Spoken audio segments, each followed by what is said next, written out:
कल्पश्च कल्पश्च मन्वन्तरयुगानि च संवत्सरास्तथा सर्वे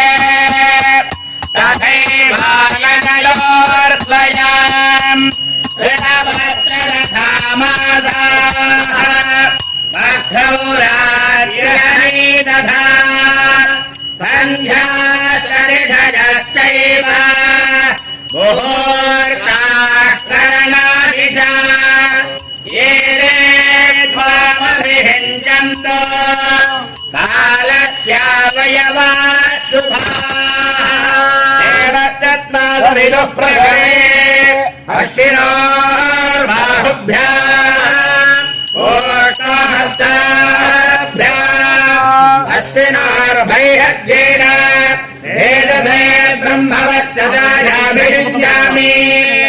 विद्युत्तादभिदुः प्रसवे अश्विनोर्बाहुभ्याम् ओष्णहस्ताभ्याम् धनस्तज्ञे वायो यन्द्रो यन्द्रेणाग्ने साम्राज्येनाभिषिञ्चामि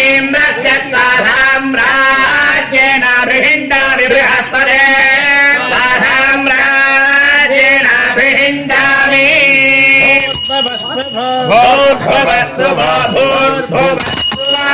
हिरण्यसिंहम् मरणम् प्रपद्ये दीप्तम् मे देहि आदितः तन्मया गुप्तमदातूनाम् पापेभ्यश्च प्रतिग्रहः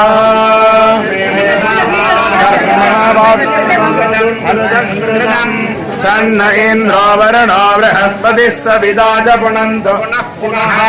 नमोऽग्नये सुमते नम इन्द्राय नमो वरुणाय नमो वारुण्ये नमोऽभ्यः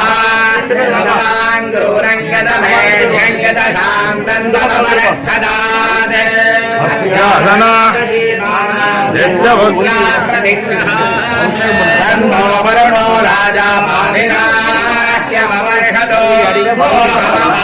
विदो निर्मुक्तो मुक्तकिल्बिषः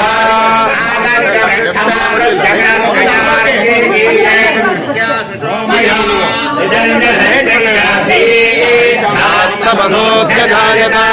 तथोरात्र्यजायत ततः समुद्रो अर्णवः